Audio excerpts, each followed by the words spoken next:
जन वल्लभा गिरिवरधारी जन वल्लभा गिरिवरधारी यशोदानंदन ब्रज जन रंजन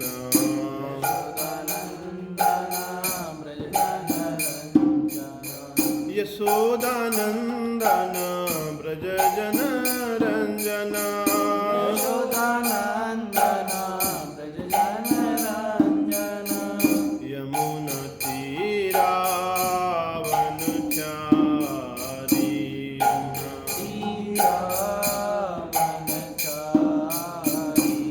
जय राधा माधव कुंज बिहारी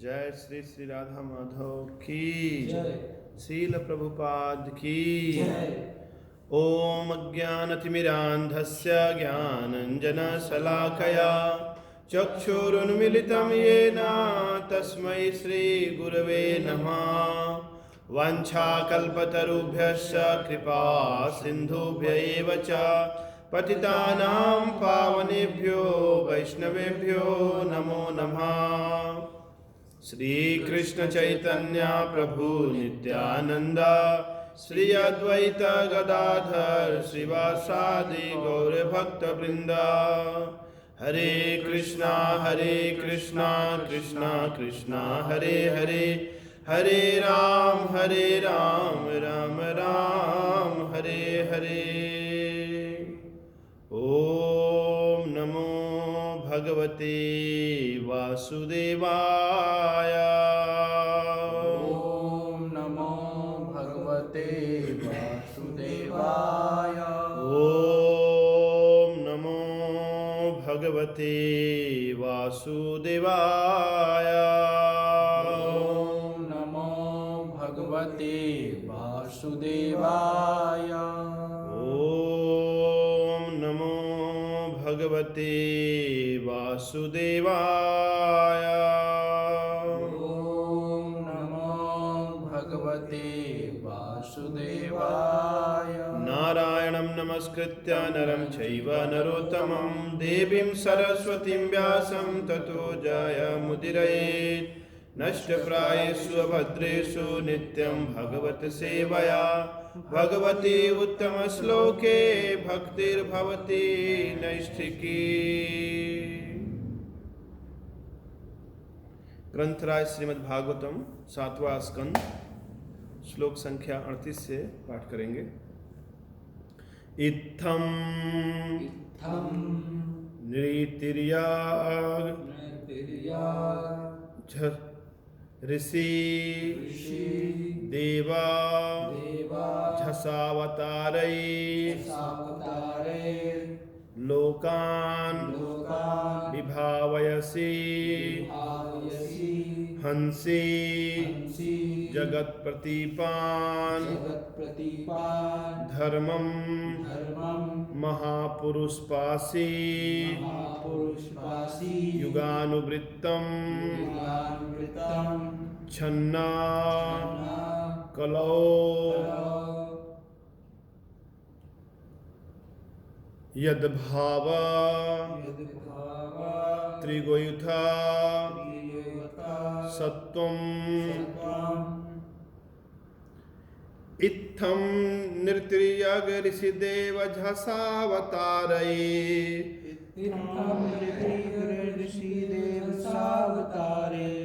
लोकान् विभावयसि हंसि जगत्प्रतीपान्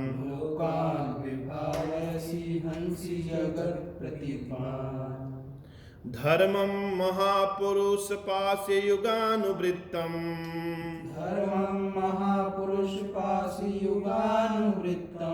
छन्नः कलौ जद्भवस्त्रिगुयुत्थसत्त्वम्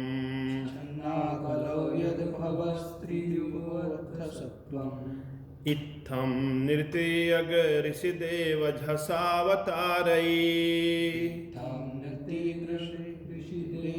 रसावतारे लोकान् विभावयसि हंसि जगत् प्रतीपान् लोकान् विभावसि हंसि जगत् प्रतीपान् धर्मं महापुरुषपाशि युगानुवृत्तम् धर्मं महापुरुषपाशि युगानुवृत्तम् छन्नः कलौ जद्भवस्त्रिगुयुत्थसत्त्वम् छन्ना कलौ यद्भवस्त्रियुगोऽथ सत्त्वम्। प्रहलाद महाराज कहते हैं इत्थम, इस प्रकार। यहाँ भगवान के अवतारों का वर्णन है कि भगवान किस किस योनियों में प्रकट हुए हैं। इत्थम, इस प्रकार। नरी, नरी यानी कि नर, मनुष्य। भगवान मनुष्य के रूप में भी, जैसे भगवान रामचंद्र, कृष्णचंद्र, श्रीमान चैतन्य महाप्रभु। तिर्यक, तिर्यक कहते हैं जो तिरछे खड़े रहते हैं, पशु, जैसे वराहदेव के रूप में आए थे। ऋषि, ऋषि के रूप में आए थे, परशुराम के रूप में भगवान के अवतार हैं। देव, देवलोक में आते ही रहते हैं, जैसे वामन देव के रूप में आए थे। झस, झस कहते हैं जल में रहने वाले प्राणी को, झसा। झसा मीन्स जलीय। कोई अवतार याद है? मत्स्य अवतार, कूर्म अवतार, झसावतारैर। तो भगवान के ऐसे कई अवतार हुए हैं, और सारे अवतार लोकान विभावयसी, समस्त लोगों की रक्षा करने के लिए। और हंसी जगत प्रतिपान, हंसी यानी संहार करते हैं जो जगत प्रतिपान, जो जगत के विपरीत जो शत्रु हैं, जो आसुरिक स्वभाव के हैं, भगवान उनका वध करते हैं। धर्मम महापुरुष पासी युगानुवृत्तम। तो हे महापुरुष, हे भगवान, आप तो धर्म की रक्षा करते हैं और युग युग में अवतार लेते हैं, लेकिन कलयुग में छन्नह कलौ, लेकिन आप कलयुग में अपने आप को छिपाए रहते हैं।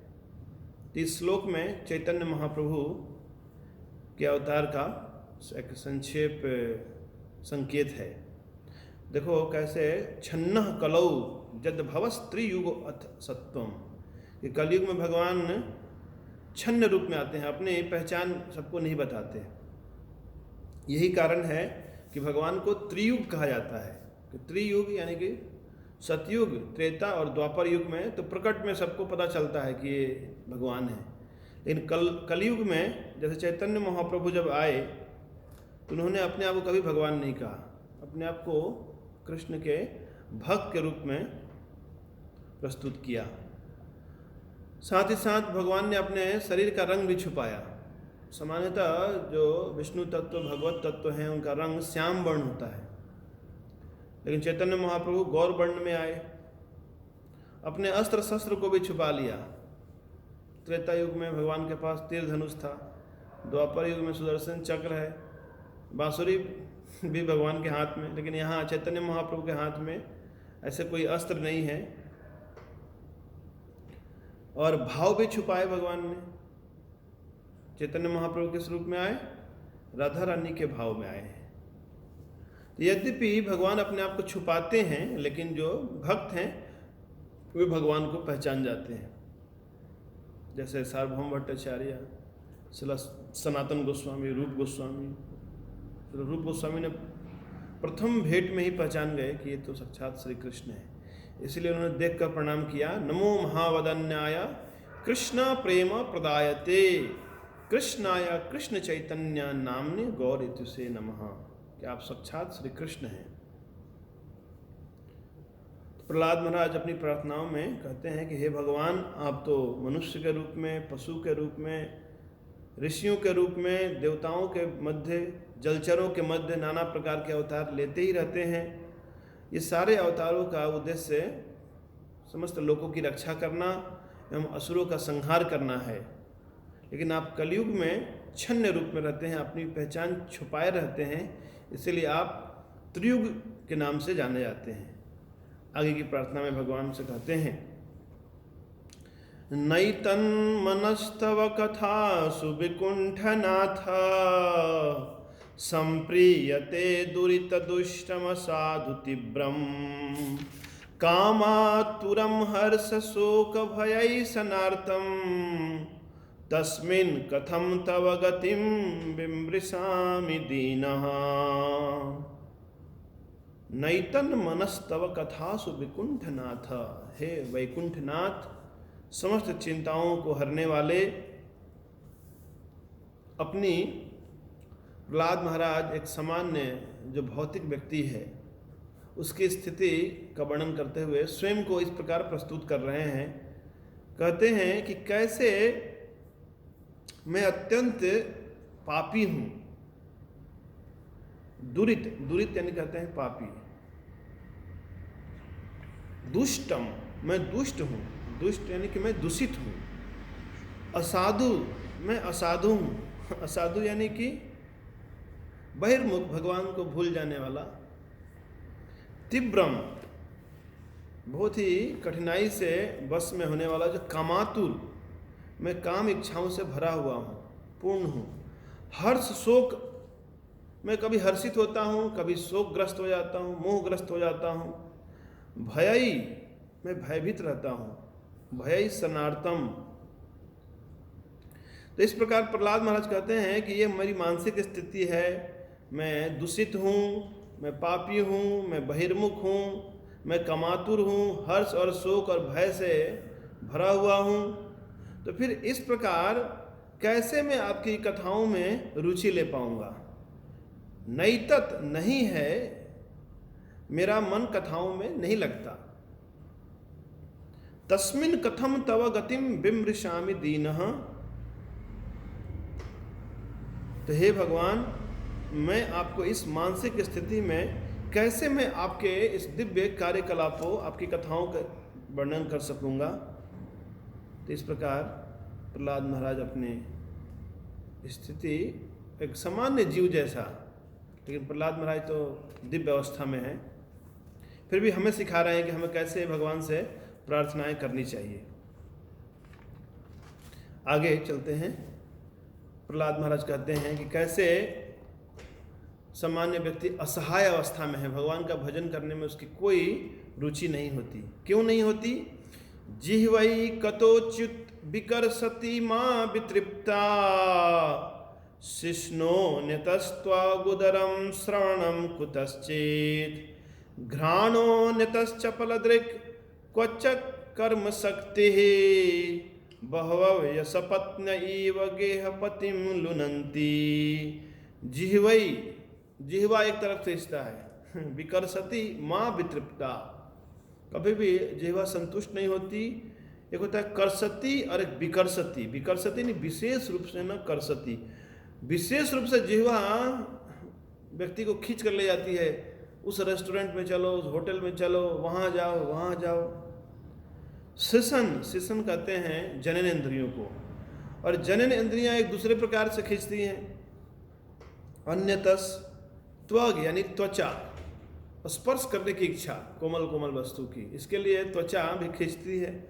उदरम, उदरम यानी पेट, जितना आवश्यक था उतना खा चुके, लेकिन फिर भी इच्छा होती है थोड़ा और ये उदर खींचता है हमें। श्रवणम, जो हमारी कर्ण इंद्रियां हैं, तो ये खुद की प्रशंसा सुनने के लिए आतुर है और दूसरों की निंदा सुनने में बहुत रस लेता है। ये क्या है? श्रवण इंद्रियों का भोजन है।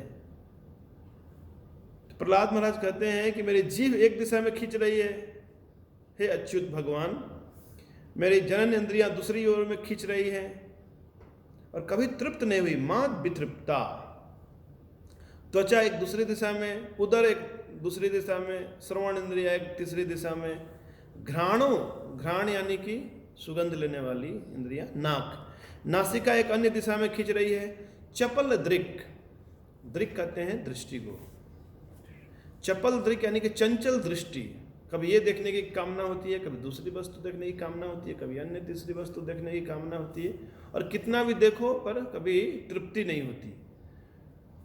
क्वच कर्म शक्ति, और इंद्रियां भी नाना प्रकार के कार्यों में लगी रहती हैं। तो मेरी स्थिति बहवा मतलब अनेक पत्नियों वाले पति जैसी हो गई है। बहवा सपत्न्य इव गेह पतिम लुनंती, गेह पतिम यानी कि गृह में रहने वाला पति, जिसकी कई पत्नियां हैं, मानो कोई व्यक्ति है जिसके 10 पत्नियां हैं तो उसकी स्थिति कितनी सोचनीय होगी। और जब घर में जाता है तो 10 पत्नी उसको 10 दिशा में खींचती है। कोई उसका कॉलर पकड़ता है, कोई उसका धोती खींचता है कोई उसका कमीज खींचता है, कोई बाल खींचता है, कोई टांग खींचता है, मुझे ये चाहिए, मुझे ये चाहिए, मुझे ये चाहिए, तो मेरे पास रहो, मेरे पास रहो। तो वैसे ही ये सारी इंद्रियां मिलकर गेहपतिम, और यहाँ पे क्या है, देहपतिम, आत्मा क्या है, देह में रहने वाला पति है, उसको ये सारी इंद्रियां नोच डालती हैं। आत्मा दुखी क्यों है? क्योंकि भोग करने की आकांक्षा है। तो प्रहलाद महाराज कहते हैं कि यह मेरी स्थिति है सौत जैसी। सारी इंद्रियां कैसी हैं? सौतन हैं। जैसे किसी पति की 10 पत्नियां हैं तो बाकी आपस में उन पत्नियों के बीच कोई प्रेम नहीं होता, सब अपने अपने फायदे के लिए सोचती हैं। उसी प्रकार ये आंखें संसार के रूप को देखना चाहती हैं, वो आंखें जिह्वा की चिंता नहीं करती और जिह्वा आंख की चिंता नहीं करती इस प्रकार ये सारी इंद्रियां मिलकर आत्मा को पतन कराती हैं। तो प्रहलाद महाराज कहते हैं ये है मेरी स्थिति। वास्तविक देखा जाए प्रहलाद महाराज की स्थिति नहीं है, बस प्रहलाद महाराज प्रार्थनाएं कर रहे हैं इस प्रकार से, ताकि हम लोग सीख सकें कि हमें भगवान से कैसे प्रार्थनाएं करनी चाहिए। आगे कहते हैं, एवं स्वकर्म पतितं भव वैतरण्याम अन्योन्य जन्म मरण सनभीत भीतम पश्यंजनम स्वपरिग्रह वैर मैत्रम हंतेति पारचर पिप्रिहि मूढ़मद्य। एवं स्वकर्म पतितम, मैं अपने ही कर्मों के कारण मैं पतित हुआ हूँ, मैं गिरा हूँ। कहाँ गिरा हूँ? भव वैतरण्याम, इस भव सागर में, इस वैतरणी नदी में मैं गिरा हूँ। चलिए प्रहलाद महाराज सभी की ओर से ऐसा संकेत कर रहे हैं कि हम सभी गिरे हुए हैं। अन्यों अन्य जन्म मरण, और नाना प्रकार के शरीर ग्रहण करते हैं। असन मतलब भोग रहे हैं, कष्ट भोग रहे हैं। भीत भीतम, और डरे हुए हैं। यानी भौतिक चेतना में रहने वाले, भौतिकता में लीन व्यक्ति हमेशा भयभीत रहता है। कभी कोरोना का भय, कोई साइक्लोन का भय, कभी ट्रेन में बैठने पर कहीं ट्रेन दुर्घटनाग्रस्त ना हो जाए, कहीं विमान दुर्घटनाग्रस्त ना हो जाए, कहीं घर का छत न गिर जाए। कुल मिलाकर भय किसका है? मृत्यु का भय है। और मृत्यु से तो छोटा छोटा अन्य कई भय है। कहीं हमारे पैसे चोरी ना हो जाए, हमारा पद ना कोई छीन ले, हमारी प्रतिष्ठा न चली जाए। इस प्रकार से कुल मिलाकर भौतिक चेतना में व्यक्ति हमेशा भयभीत रहता है। कहीं मेरा स्वास्थ्य चौपट ना हो जाए, कहीं अपने लोग प्रतिद्वंदी ना हो जाएं, कहीं दूसरी पार्टी में जाकर सम्मिलित ना हो जाएं अपना समर्थन ना खींच लें। तो ये क्यों है? क्योंकि भौतिक चेतना में। प्रहलाद महाराज कहते हैं कि हम सब अपने कर्म बंधन में पड़े हुए हैं और इस भव सागर में गिर पड़े हैं और जन्म मृत्यु का कष्ट भोग रहे हैं। इस भयभीत अवस्था को देखकर, और क्यों स्थिति हुई? क्योंकि हमने अपना और पराया इस प्रकार का भेदभाव किया। किसी को हमने मित्र माना है, किसी को हमने शत्रु माना है।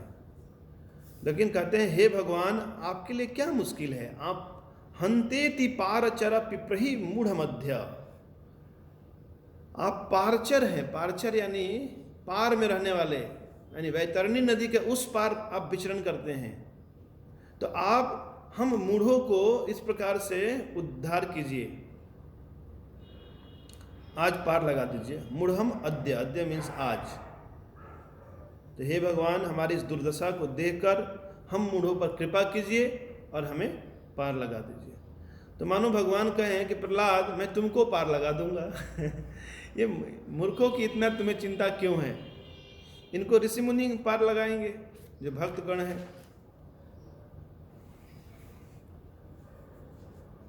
प्रहलाद महाराज कहते हैं कि नहीं नहीं, आपके अतिरिक्त कोई इनका शरण नहीं है, एकमात्र आश्रय आप ही हैं।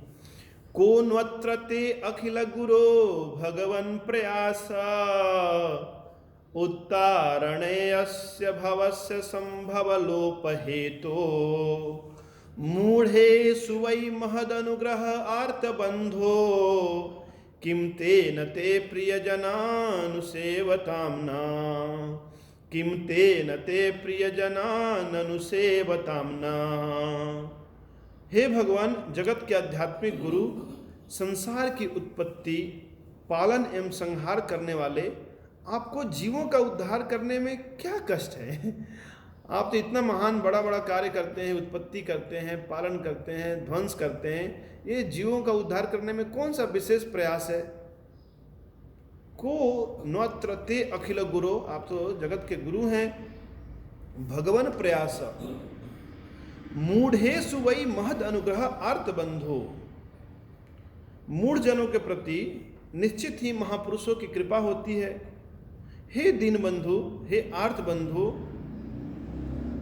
कृपया करके हम सब इन मूढ़ों को पार लगाइए। और जहाँ तक मेरा प्रश्न है, प्रहलाद महाराज कहते हैं, किम ते न ते प्रियजनानुसेवताम्ना, और मैं तो आपके प्रियजनों की सेवा करके, आपके भक्तों की सेवा करते हुए हम तो ऐसे ही पार हो जाएंगे।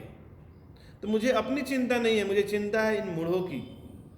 आगे कहते हैं, नैव द्विजे पर दुरत्यय वैतरण्यास त्वद्वीर्य गायन महामृतमग्न चित्तः, सोचे ततो विमुख चेतसा इंद्रियार्था, माया सुखाय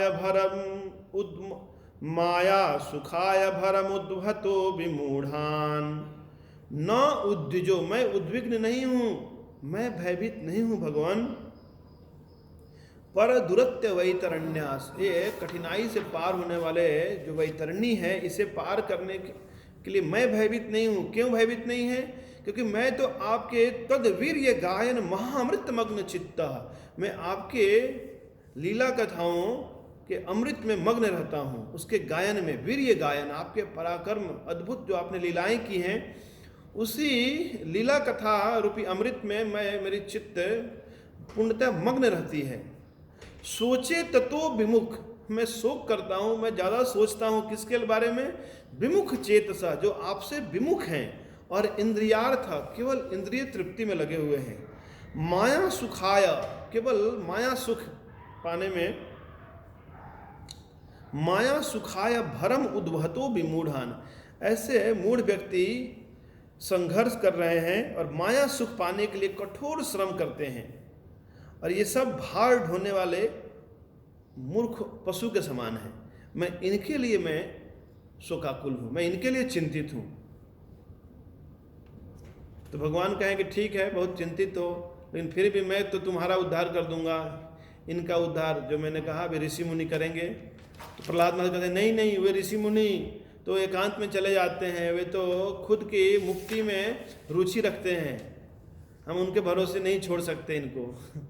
इस बात को कहते हैं, प्रायेण देव मुनया स्वविमुक्ति कामा, मौनम चरंति विजने न परार्थ निष्ठा, नैतान विहाय कृपणा विमुक्ष एको, नान्यम त्वदस्य शरणम भ्रमतोनुपस्ये। प्रायेण देव मुनया, प्राय जो मुनिजन हैं, हे देव, हे स्वामी, जो प्रायः मुनि हैं, वह स्वविमुक्ति कामा, वो केवल स्वयं की मुक्ति चाहते हैं। इसलिए क्या करते हैं? मौनम चरंती, मौन व्रत ले लेते हैं, और चरंती बिजने, और एकांत स्थान में जाकर रहते हैं। न परार्थ निष्ठा, उनकी निष्ठा नहीं होती है परार्थ करने की। कौन प्रचार करता है? प्रचार करने में कितनी समस्या है। वो तो केवल श्रील प्रभुपाद और उनके भक्त प्रचार करते हैं, बाकी सब तो भजनानंदी हैं। और भजनानंदी भी बहुत कम है, अधिक से अधिक तो बस दिखावा करते हैं। आगे प्रहलाद महाराज यह भी बात कहने वाले हैं, नैतान विहाय कृपणान विमुक्ष एको, तो उन कृपणों को छोड़कर, विहाय छोड़कर, विमुक्ष एको, मैं अकेले मुक्त नहीं होना चाहता हूं। कितनी ऊंची भावना है प्रहलाद महाराज की। प्रहलाद महाराज कितने करुणा से अभिभूत हैं। कुछ लोग हैं, यदि आप प्रचार करो तो बोलेंगे नहीं, देखो जिसको सत्य का ज्ञान हो चुका है वो मौन रहता है, वो बोलता नहीं। बोलते हैं जाने सो बोले नहीं, अब बोले सो अनजान। इस प्रकार की नॉनसेंस फिलॉसफी प्रोपेगेट करते हैं। बोलते हैं जब तक आप बोल रहे हो मतलब आपको अभी सत्य का ज्ञान नहीं हुआ। श्रील प्रभुपाद ने कहा मौन का अर्थ है गैर जरूरी, है ना, कृष्ण विषयक वार्ता को छोड़कर चुप रहना। यदि अवसर है तो भगवत भक्ति के ऊपर चर्चा करना, यही मौन है। मौन करते नहीं कि बस चुप्पी साध लेना। प्रभुपाद जी कहते हैं हाँ, ये चुप होना मूर्खों के लिए ठीक है, कि वो यदि मुंह खोलेगा तो नुकसान होगा दूसरों का,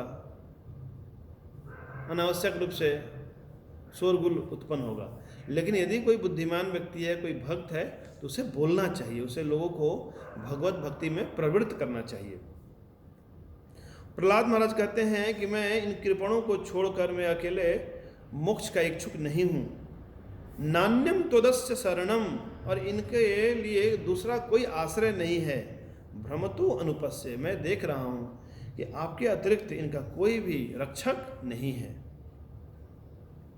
तो इस संसार में जीव कैसे भौतिक भोगों में लगा हुआ है, इसका चित्रण करते हुए प्रहलाद महाराज कहते हैं, यन्मैथुनादि गृह मेदि सुखम हि तुच्छम, कंडू यनेन करोरिव दुःख दुःखम, तृप्यन्ति नेह कृपणा बहु दुःख भाजः, कंडू तिवन मनसिजम विसहेत धीरः। यन्मैथुनादि गृह मेदि सुखम हि तुच्छम, जो गृह मेधी हैं, जो गृह में आसक्त लोग हैं, उनके जीवन में सुख क्या है? मैथुन आदि, मैथुन सुख लेते हैं, लेकिन ये सुख क्या है? तुच्छम, ये तुच्छ सुख है। सुख का स्वभाव वर्णन करते हैं, कंडू यनेन करव्योरिव दुःख दुःखम। कंडू कहते हैं, कंडू ये एक रोग है, खुजली। ये दोनों हाथों को आपस में खुजलाने के समान है। व्यक्ति जब खुजलाता है तो उसको बहुत अच्छा लगता है, लेकिन खुजलाने से क्या है? घाव हो जाता है। तो वैसे ही जो व्यक्ति गृहमेधी हैं, जो गृहों में आसक्त हैं, इस प्रकार के सुखों में अत्यधिक लिप्त रहते हैं, तो उनसे स्वयं का ही नुकसान होता है। ठीक है, इतना उसने सुख लिया तो क्या तृप्त हुआ? बोलते नहीं। तृप्यन्ति नेह कृपणा बहु दुःख भाजा, इतना दुख भोगने के बाद भी तृप्त तो नहीं हुआ, और ना उसके मन में वितृष्णा उत्पन्न हुई, क्योंकि खुजली का यही स्वभाव है। इसलिए बुद्धिमान व्यक्ति क्या करता है? कंडू तिवन मनसिजम विसहेत धीरा। इसलिए जो धीर व्यक्ति है, विसहेत सहन करता है। विसहेत शब्द पहले सुना, श्री रूप गोस्वामी उपदेशामृत में कहते हैं ना, विसहेत धीरा, वाच बेगम मनसा क्रोध बेगम, जिह्वा बेगम उदर उपस्थ बेगम, एतान बेगान यो विसहेत धीरा। वहाँ भी यही शब्द आया। तो जो धीर व्यक्ति है वो ऐसे खुजली वाले सुख को, जो खुजली उठती है तो उसको सहन करते हैं।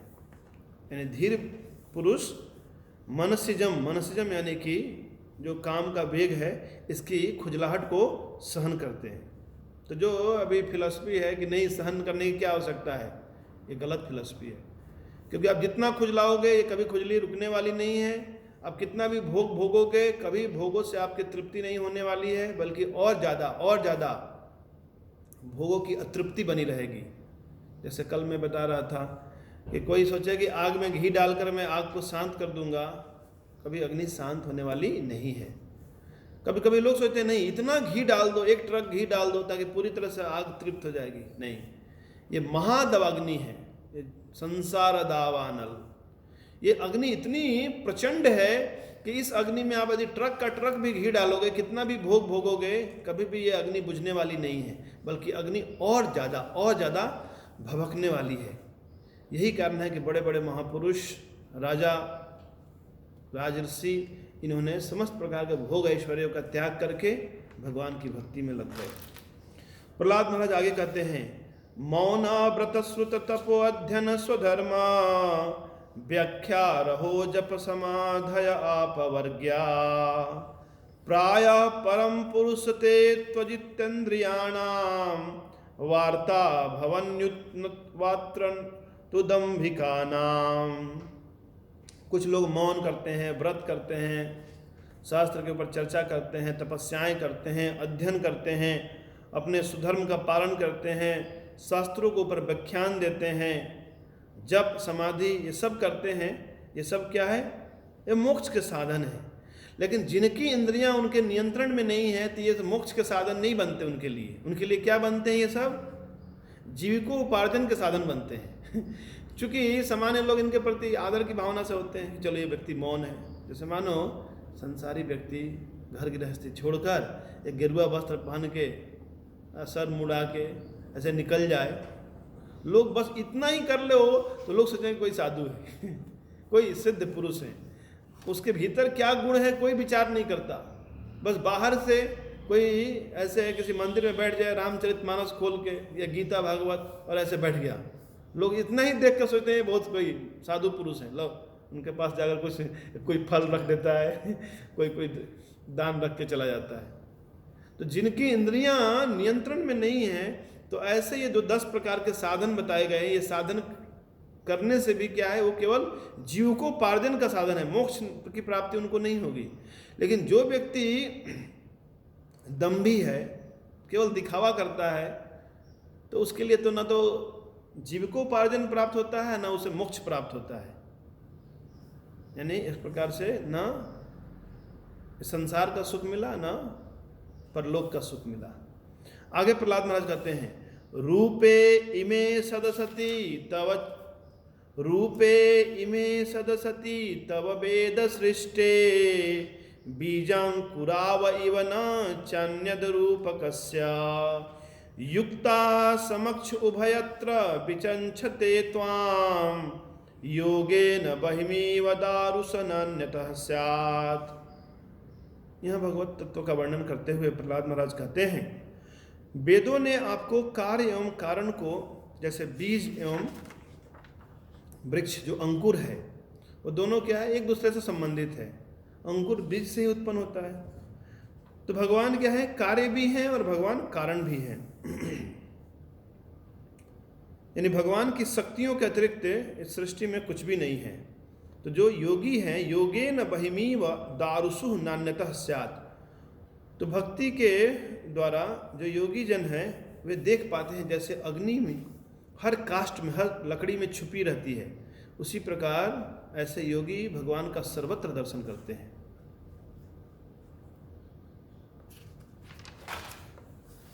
आगे 48 नंबर श्लोक, त्वम वायुरग्निर अवनी वियत अम्बुमात्रा प्राणे इंद्रियाणि हृदयं चिद अनुग्रहश्च सर्वं त्वमेव सगुणो विगुणश्च भूमन् नान्यत्वदस्यपि मनोवचसा निरुक्तम्। प्रहलाद महाराज कहते हैं, हे भगवान, आप वायु हैं, आप अग्नि हैं, वायुर अग्नि, अवनी, अवनी कहते हैं भूमि को, आप भूमि हैं यानी पृथ्वी हैं, वियद, वियद कहते हैं आकाश को, आप आकाश हैं, अम्बु, अम्बु कहते हैं जल को, आप जल हैं, मात्रा, आप पंच तन्मात्राएं भी हैं, प्राण इंद्रियाणी, आप प्राण वायु भी हैं, आप समस्त इंद्रियां भी हैं, हृदयम, आप हृदय भी हैं यानी चेतना है, चिद अनुग्रहश्च, जो भी कृपा है वो सब आप हैं, सर्वम त्वमेव सगुणों, सब कुछ सारे गुणों के आदि स्रोत हैं आप, नान्यत्वस्ते अपि मनोवचसा निरुक्तम, यानी मन वचन से जो कुछ कहा जाता है और जो भी इंद्रियों से ग्रहण किया जाता है सब कुछ आप हैं। यानी संसार में कुछ भी भगवान से पृथक नहीं है, इसलिए कहते हैं सर्वम खलु इदम ब्रह्म, सब कुछ ब्रह्म स्वरूप है। इसका अर्थ यह नहीं कि कोई भगवान नहीं है अलग, ये सब क्या है, भगवान की शक्तियों का प्रकाश है। जब गीता में भी भगवान कहते हैं, जद जद विभूति मत सत्वम श्रीमत ऊर्जितमेव तत्त एव गच्छतम मम तेज अंश संभवम, भगवान के तेज से इस सृष्टि में अद्भुत और अलौकिक वस्तुएं दिखाई देती हैं। तो इस संसार में कुछ भी भगवान से पृथक नहीं है, चाहे वायु हो, चाहे अग्नि हो, चाहे जल हो, चाहे पृथ्वी हो, चाहे मन हो, बुद्धि हो, कुछ भी। नैते गुणान गुणिनो महदादयो ये सर्वे मनः प्रभृतया सह देव मर्त्या आदंतवंत उरुगाय विदन्ति हि त्वाम एवं विमृश्य सुधियो विरमन्ति शब्दात्। तो हे महान कीर्ति वाले भगवान, यहाँ उरुगाय कहा भगवान के लिए, उरुक्रम, न एते, ये सब नहीं है, भौतिक प्रकृति के गुण, न तीनों गुणों के अधिष्ठाता देव। यानी भगवान को न तो तीनों गुणों के अधिष्ठाता देव कौन, ब्रह्मा, शिव जी और विष्णु, कोई भी आपके इस वास्तविक स्वरूप को नहीं जानता, क्योंकि ये सभी आदि तथा अंत वाले हैं। अद्य अंतवंतः विदन्ति ही त्वाम, आपको कोई नहीं समझता। एवं विमर्श्य, इस प्रकार विमर्श करके, विचार करके, जो सुधियो, जो बुद्धिमान विद्वान जन हैं, उन्होंने विरमंति शब्दात, विरमंति यानी कि उन्होंने एक प्रकार से विराम ले लिया, उन्होंने ज़्यादा पढ़ना कम कर दिया। यानी वेदों के, ऐसा नहीं सोचा कि वेदों के अध्ययन करने मात्र से ही हम आपको समझ लेंगे। भगवान को समझने के लिए, आपको जानने के लिए भक्त्या माम अभी जानाति, भक्ति करनी होगी।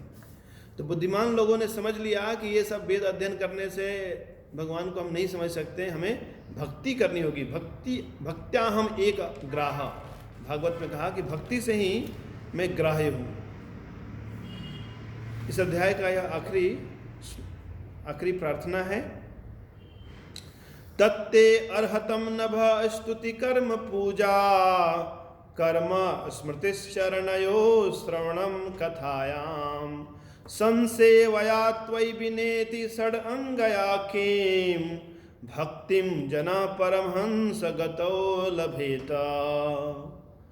भगवान को यहाँ अर्हतम कहा गया। अर्हतम यानी हे परम पूज्य भगवान, तत्ते इसलिए आपको नमः, नमः यानी मैं सादर नमस्कार करता हूँ। 6 जो भक्ति के अंग हैं, स्तुति, कर्म करना, पूजा करना, कर्मों के फलों का त्याग करना, स्मृतिश्चरण, भगवान के चरणों को याद करना, यानी भगवान के चरणों का स्मरण करना, श्रवणम कथायाम, भगवान की कथाओं का श्रवण करना। यह जो 6 प्रकार के भक्ति के अंग हैं, यदि कोई व्यक्ति ऐसा नहीं करता तो परमहंस पद को प्राप्त नहीं कर पाता। और यदि मानो कोई व्यक्ति परमहंस पद को पा भी ले, लेकिन यदि उसकी रुचि भक्ति के इन 6 अंगों में नहीं है तो कोई लाभ नहीं है। क्योंकि ऐसे संसार में तथाकथित रूप से आध्यात्मिक पद को पाने वाले, लेकिन भगवान से विमुख रहने वाले लोग वास्तविक रूप से उस परमानंद को प्राप्त नहीं कर पाते। इसलिए यहाँ प्रहलाद महाराज कहते हैं कि स्तुति यानी प्रार्थनाएं, भगवान की पूजा करना, भगवान के निमित्त कर्म करना, भगवान के लिए कर्मों के फल को अर्पित कर देना, सदैव आपके चरण कमलों का स्मरण करना, आपकी कथाओं का श्रवण करना, यह 6 अंगों वाली भक्ति किए बिना परमहंस को प्राप्त होने वाला लाभ कौन प्राप्त कर सकता है। यानी कि एक तो होती है कि सामान्य आध्यात्मिक, ऐसे दिखाने के लिए आध्यात्मिक स्थिति, और एक है वास्तविक आध्यात्मिक स्थिति। तो वास्तविक आध्यात्मिक स्थिति भक्ति के इन 6 अंगों का पालन करने से ही प्राप्त होती है। प्रहलाद महाराज इस प्रकार भगवान नरसिंह देव की स्तुति करते हैं। भगवान नरसिंह देव प्रसन्न होकर उनसे वर मांगने के लिए कहते हैं। तो इसकी चर्चा हम आगे फिर कभी करेंगे। ग्रंथराज श्रीमद् भागवतम की, शील प्रभुपाद की, गौर प्रेमानंदे।